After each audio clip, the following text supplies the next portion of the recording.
പട്ടിണി കിടന്നാൽ വണ്ണം കുറയില്ല. ചോറിന് പകരം പ്രോട്ടീൻ റിച്ച് ആയിട്ടുള്ള ഭക്ഷണവും കഴിക്കണം. ദാ ഈ high protein high fibre protein bowls ഒന്ന് ട്രൈ ചെയ്ത് നോക്കൂ. 1.5 കപ്പ് സോയ ചങ്ക്സ് ആണ് ഞാൻ ദാ ഇവിടെ വെള്ളത്തിലേക്ക് ഇട്ട് കൊടുത്തിരിക്കുന്നത്. ഇത് നന്നായിട്ടൊന്ന് തിളച്ച് നമ്മൾക്ക് നല്ലപോലെ കഴുകിയെടുക്കാം. ഒരു മിക്സിയുടെ ജാറിലേക്ക് 2 പച്ചമുളകും ചെറിയൊരു കഷ്ണം ഇഞ്ചിയും 2 വെളുത്തുള്ളിയും 1 സവോളയുമാണ് ചേർത്തിരിക്കുന്നത്. കൂടാതെ 1 പിടി മല്ലിയിലയും ഇട്ടിട്ടുണ്ട്. ഇനി നമ്മൾക്ക് നന്നായിട്ട് പിഴിഞ്ഞ് വേണം നമ്മളുടെ ഈ സോയ ചങ്ക്സ് കഴുകിയെടുക്കാൻ. ഇതിൽ നിന്ന് പകുതി ഈ മിക്സിയുടെ ജാറിലേക്ക് ചേർത്ത് ഒന്ന് ക്രഷ് ചെയ്തെടുക്കാം. ഇനി നമ്മൾക്ക് വെജിറ്റബിൾസിനേക്കാൾ 40 മടങ്ങ് പോഷകങ്ങളടങ്ങിയ മൈക്രോഗ്രീൻസ് ചേർക്കാം. ഇത് ചെറുപയറിൻ്റെ മൈക്രോഗ്രീൻസ് ആണ് കേട്ടോ. ഇത് 1 പിടിയും കൂടെ ഇതിലേക്ക് ചേർക്കുന്നുണ്ട്. വളരെ പെട്ടെന്ന് ഈസി ആയിട്ട് നമ്മൾക്ക് ഈ പ്രോട്ടീനും ഫൈബറും നിറഞ്ഞ മൈക്രോഗ്രീൻസ് വീട്ടിൽ തയ്യാറാക്കി എടുക്കാവുന്നതാണ്. ഒത്തിരി അങ്ങ് ചമ്മന്തി പോലെ നമ്മൾക്ക് അരച്ചെടുക്കണ്ട. ഇതുപോലെ ഒന്ന് കറക്കി പൊടിച്ചെടുത്താൽ മതി. ബാക്കിയുള്ള സോയ ചങ്ക്സും കൂടെ ഞാൻ മിക്സിയുടെ ജാറിലേക്കിട്ട് ഒന്ന് കറക്കി എടുത്തിട്ടുണ്ട്. ഇനി ഇതിലേക്ക് ചേർക്കുന്നത് കുറച്ച് ഗോതമ്പിൻ്റെ മൈക്രോഗ്രെയിൻസ് ആണ് കേട്ടോ. പ്രോട്ടീനും ഫൈബറും ആൻറ്റി ഓക്സിഡൻറ്റുകളും നിറഞ്ഞ ഈ മൈക്രോഗ്രെയിൻസ് നമ്മളുടെ വീട്ടിൽ തയ്യാറാക്കാം സിമ്പിളായിട്ട്. ആ വീഡിയോ ഞാൻ എൻ്റെ ചാനലിൽ അപ്ലോഡ് ചെയ്തിട്ടുണ്ട്. നിങ്ങളൊന്ന് കണ്ട് ട്രൈ ചെയ്ത് നോക്കുക. ഒരു പാത്രം പച്ചക്കറികൾ കഴിക്കുന്നേക്കാളും ഗുണങ്ങൾ ഈ കുഞ്ഞൻ ഇലകളിൽ നിന്ന് നമ്മൾക്ക് കിട്ടും കേട്ടോ. ഞാൻ അത് നിന്ന് കഴുകിയെടുത്തിട്ടുണ്ട്. ഇത് ഇതിലേക്ക് ചെറുതായിട്ടൊന്ന് അരിഞ്ഞ് ചേർക്കുന്നുണ്ട്. ഇനി ഇതിലേക്ക് നമ്മൾക്ക് ആവശ്യത്തിനുള്ള ഉപ്പ് ചേർത്ത് കൊടുക്കാം. 1/2 സ്പൂണ് മഞ്ഞൾപ്പൊടിയാണ് ചേർക്കുന്നത്. മുളക് പൊടി ചേർക്കുന്നില്ല, കാരണം നമ്മളിതിലേക്ക് എരിവുള്ള 2 പച്ചമുളക് ഇട്ടിട്ടുണ്ട്. ഇത് 1/2 സ്പൂണ് ചാട്ട് മസാലയാണ് കേട്ടോ. ഇനി ഇതൊരു ക്രിസ്പിനെസ്സിന് വേണ്ടിയിട്ട് ഞാൻ 2 സ്പൂണ് അരിപ്പൊടി ചേർത്തിട്ടുണ്ട്. ഇത് 1/2 കപ്പ് നമ്മളുടെ കടലമാവാണ്. ഇതെല്ലാം കൂടെ നന്നായിട്ടൊന്ന് മിക്സ് ചെയ്യുക. വെള്ളം ഒഴിച്ച് കൊടുക്കണ്ട കേട്ടോ. നമ്മുടെ സോയാബീന് ഇതിനാവശ്യമായ വെള്ളം ഇതിൽ തന്നെ ഉണ്ട്. ആ മാവെല്ലാം ഇതുപോലെ നമ്മൾക്കൊന്ന് കുഴച്ചെടുക്കാം. ഇനി ഇതിൽ നിന്ന് കുറച്ചെടുത്ത് നമ്മൾക്കൊരു ബോൾസ് പോലെ കയ്യിലിട്ടൊന്ന് ഉരുട്ടിയെടുക്കാം. ഷേപ്പൊക്കെ നിങ്ങൾക്ക് ഇഷ്ടമുള്ള രീതിയിൽ ഉണ്ടാക്കാം കേട്ടോ. കട്ട്ലറ്റിൻ്റെ ഷേപ്പിലോ ഇങ്ങനെ ബോൾസ് പോലെയോ നീണ്ടോ എങ്ങനെ വേണമെങ്കിലും ഉണ്ടാക്കാൻ എടുക്കാവുന്നതാണ്. ഞാൻ ഇതുപോലെ ഇത്രയും ബോൾസ് ഇവിടെ തയ്യാറാക്കി വെച്ചിട്ടുണ്ട്. ബാക്കി ഞാൻ കുട്ടികൾക്ക് നാളെ ടിഫിൻ കൊടുത്തു വിടാനാണ് ഇത് തയ്യാറാക്കി വെച്ചിരിക്കുന്നത് കേട്ടോ. അതുകൊണ്ടാണ് ഞാൻ കുറച്ച് അധികം ഉണ്ടാക്കി വെച്ചത്. കുട്ടികളുടെ ടിഫിൻ ബോക്സിന് പറ്റിയ നല്ലൊരു ഓപ്ഷനാണ് കേട്ടോ ഇത്. നമ്മൾ ഒരുപാട് എണ്ണയിലൊന്നും ഇത് മുക്കി പൊരിച്ചെടുക്കുന്നില്ല. 1 സ്പൂണ് ഓയിലാണ് ചേർത്ത് കൊടുത്തിരിക്കുന്നത്. ഇത് ഒന്ന് ചട്ടിയിലിട്ട് ഇതുപോലെ ഒന്ന് ചുറ്റിച്ചെടുക്കുക, എല്ലാ ഭാഗത്തും ഒന്നാകാൻ വേണ്ടിയിട്ട്.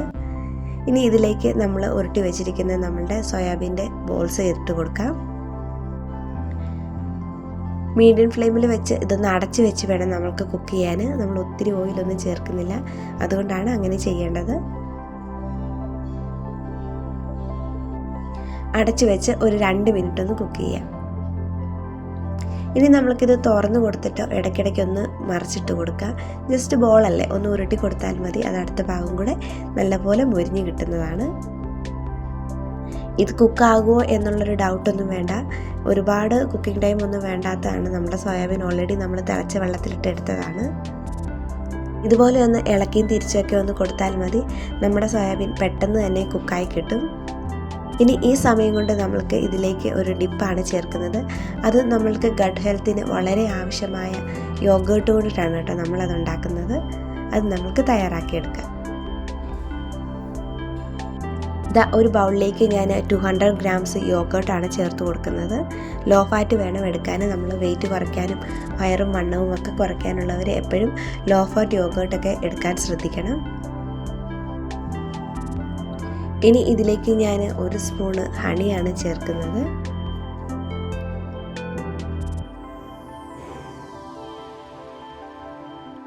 ഒരു സ്പൂണ് ഒലിവ് ഓയിലും കൂടെ ചേർത്ത് കൊടുക്കാം. ആവശ്യത്തിന് ഉപ്പ് ചേർക്കാം. ചെറിയൊരു എരിവിന് വേണ്ടിയിട്ട് 1/4 സ്പൂൺ പെപ്പർ പൗഡർ ചേർത്ത് കൊടുക്കുന്നുണ്ട്. ഇത് കടുകിൻ്റെ മൈക്രോഗ്രെയിൻസ് ആണ് കേട്ടോ. ഈ മൈക്രോഗ്രെയിൻസ് കുക്ക് ചെയ്ത് കഴിക്കുന്നേക്കാൾ കൂടുതൽ ഗുണങ്ങളാണ് ഇത് പച്ചയ്ക്ക് കഴിക്കുമ്പോൾ. നമ്മുടെ പ്രോട്ടീൻ ബോൾസ് റെഡി ആയിട്ടുണ്ട്. ഉള്ളിൽ നല്ലതുപോലെ കുക്കായിട്ടുണ്ട്, ഔട്ട്സൈഡ് നല്ല ക്രിസ്പിയും ആയിട്ടുണ്ട്. ഇനി ഇത് നമ്മൾ തയ്യാറാക്കി വെച്ചിരിക്കുന്ന നമ്മുടെ യോഗേർട്ട് ബൗളിലേക്ക് ചേർത്ത് കൊടുക്കാം. ഒരു ക്രിസ്പിനെസ്സിന് വേണ്ടിയിട്ട് ഞാൻ കുറച്ച് കടല പൊടിച്ചതും കൂടെ ഇതിലേക്ക് ചേർക്കുന്നുണ്ട്. ഇനി ഇതെല്ലാം കൂടെ ഒന്ന് മിക്സ് ചെയ്തെടുക്കാം. ഇതാ നമ്മളുടെ ക്രിസ്പി ആയിട്ടുള്ള പ്രോട്ടീൻ ബോൾസ് ഇതിലേക്ക് ചേർത്ത് കൊടുക്കാം. ഇനി ഒന്ന് ഗാർണിഷ് ചെയ്യാൻ വേണ്ടിയിട്ട് ഞാൻ കുറച്ച് കടല പൊടിച്ചതും കുറച്ച് മൈക്രോഗ്രെയിൻസും കൂടെ ആഡ് ചെയ്യുന്നുണ്ട്. അത് കടുകിൻ്റെ മൈക്രോഗ്രെയിൻസ് ആണ്. വളരെ ടേസ്റ്റിയും ഹെൽത്തിയുമായ ഈ ഒരു പ്രോട്ടീൻ മീൽസ് നമ്മൾക്ക് സ്കൂളിലോ ഓഫീസിലോ ഒക്കെ നമ്മൾക്ക് തയ്യാറാക്കി എടുക്കാവുന്നതാണ്. ഇത് രണ്ടും മിക്സ് ചെയ്യാണ്ട് ഇതേപോലെ സെപ്പറേറ്റ് ആയിട്ട് കൊണ്ടുപോവുക. കഴിക്കുന്ന ടൈമിൽ മാത്രം മിക്സ് ചെയ്യുക. ഒന്ന് ട്രൈ ചെയ്ത് നോക്കുക, നിങ്ങൾക്ക് എന്താണേലും ഇഷ്ടമാകും. മീറ്റ് ബോൾസിനേക്കാളും ടേസ്റ്റാണ് കേട്ടോ സോയാ ചങ്ക്സ് ഇങ്ങനെ ഉണ്ടാക്കി കഴിക്കുന്നതിന്. Thanks for watching finger family.